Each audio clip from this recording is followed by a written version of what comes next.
Police তুমি হুঁশিয়ার আবু সিদ্দিকের খুনিদের শাস্তির দাবিতে নওশাদ সিদ্দিকী লড়ছে লড়বে ইনকিলাব জিন্দাবাদ ইনকিলাব জিন্দাবাদ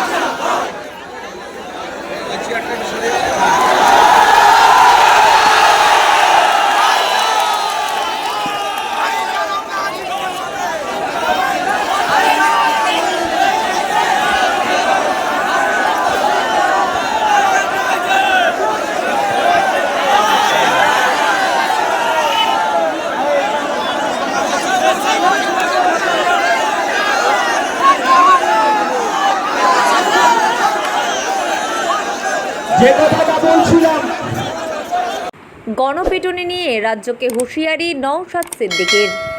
শহীদ আবু সিদ্দিক হালদারের খুনের সঙ্গে জড়িত সংশ্লিষ্ট সকল ব্যক্তিকে দৃষ্টান্তমূলক শাস্তি দিতে হবে। এই ঘটনায় শুধুমাত্র ঢোলাহাট থানার পুলিশই নয়, শাসক তৃণমূল কংগ্রেসের স্থানীয় নেতৃত্বও জড়িত। এমনই অভিযোগ করেছেন ইন্ডিয়ান সেকুলার ফ্রন্টের চেয়ারম্যান তথা রাজ্য বিধানসভার সদস্য নওশাদ সিদ্দিকী। আজ দক্ষিণ 24 পরগনার মথুরাপুর 1 নম্বর ব্লকের নুনতলা মোড় ওই খুনের প্রতিবাদে এক বিশাল সমাবেশে তিনি বলেন, আইনের মাধ্যমে যেমন এই ইনসাফের লড়াই চলবে, পাশাপাশি রাস্তায় নেমেও এই আন্দোলন চালিয়ে যেতে হবে। বিধানসভার মধ্যেও এই বিষয়টি তোলা হবে বলে তিনি জানান। তিনি বলেন, গত 1.5 মাস ধরে এই রাজ্যে অনেকগুলি গণপিটুনি ঘটনা ঘটেছে। পুলিশি হেফাজতে বিনা দোষে আবু সিদ্দিকও খুন হলেন, অথচ মুখ্যমন্ত্রী নিশ্চুপ। দেখা যাবে এই প্রতিটি ঘটনায় মুসলমান, আদিবাসী, দলিত সম্প্রদায়ের মানুষেরা মারা গেছেন। নওশাদ সিদ্দিকী ঠিক কী বলেছেন শুনব। থানায় একটা ডেপুটেশন দেওয়া হয়েছিল।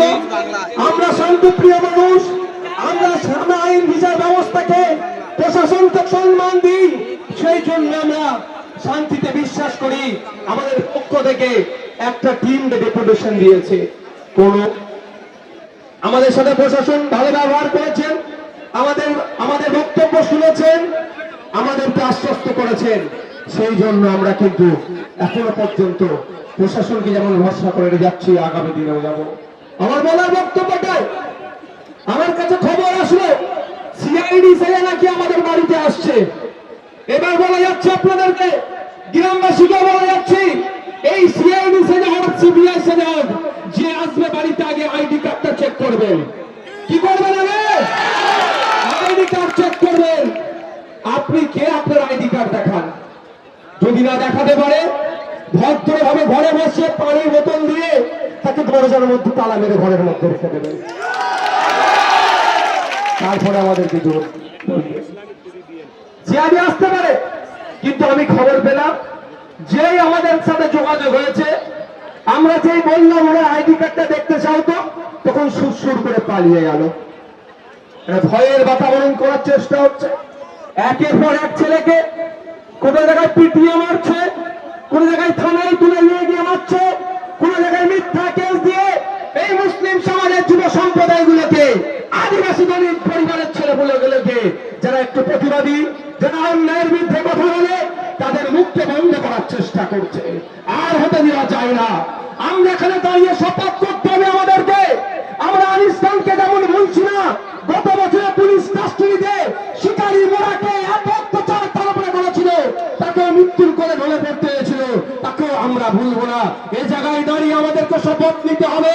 অনেকে অনেক কথা বলবে, অনেকে কান ভাঙবে, কিন্তু আমাদের শপথ নিতে হবে, আবু সিদ্দিকের খুনিরা যতক্ষণ না পর্যন্ত শাস্তি পাচ্ছে, আমরা শান্তির ঘুম ঘুমাবো না। আমাদেরকে শপথ নিতে হবে।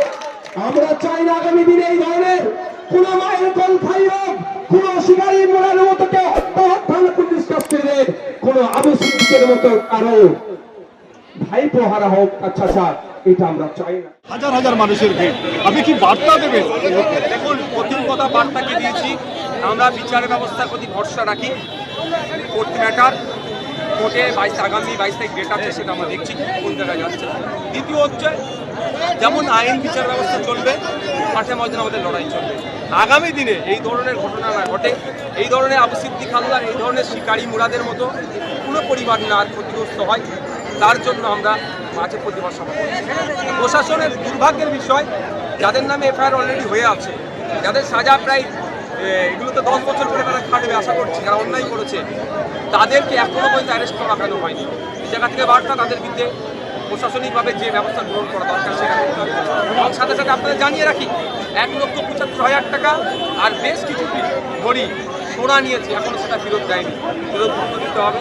এবং পরিবারকে ক্ষতিপূরণ সহ যে ডিমান্ড আমরা করেছি সেগুলো বাস্তবায়ন করতে হবে। সেটার জন্য আমাদের এলাকাতে সিআইডি সেজে আবু সিদ্দিকের বাড়িতে আসা হচ্ছে, কর্মীদের জন্য কি বার্তা দেবেন? এটা একটা আতঙ্কর বার্তা। এখন পরিবেশেরা তৈরি করার চেষ্টা করছে।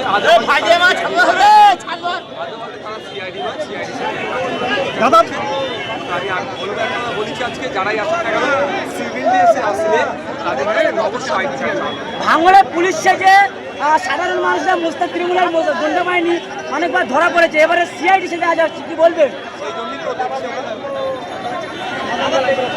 সেই জন্যই আমরা বলেছি আইডি।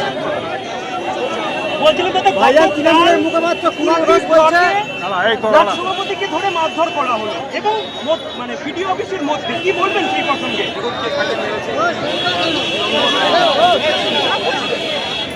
দাদা একটা কথা, ভাঙড়ে দেখা যাচ্ছে ইতিমধ্যে জমি মাফিয়া দালাল হিসাবে বিএলআরও এবং তৃণমূল দুজন আর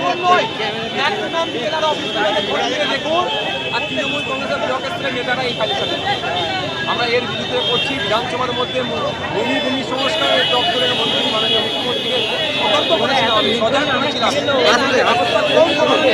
ভাষা হয়ে যাচ্ছে বিএলআর অফিস। ইতিমধ্যে মুখ্যমন্ত্রী বিভিন্ন জায়গায় নির্দেশ দিয়েছে যে বেআইনিভাবে ঘর বাড়ি করা যাবে না, এটা কি চোখে দেখছেন আপনি? এখন নির্দেশনাগুলো ভালো দিয়েছে, কিন্তু এই নির্দেশনাটা কার্যকরী হবে। পার্টি অফিসে যেগুলো বেআইনি আছে সেগুলোকে আগে উনি ভাঙবেন। কোর্ট অর্ডারে বেআইনি ভাঙতে গেলে তৃণমূল সেখানে পুলিশকে একটা আটকে দিচ্ছে, পুলিশ সেখানে ভূমিকা পালন করছে, এইগুলোর মধ্যে জবাব দিতে পারবে?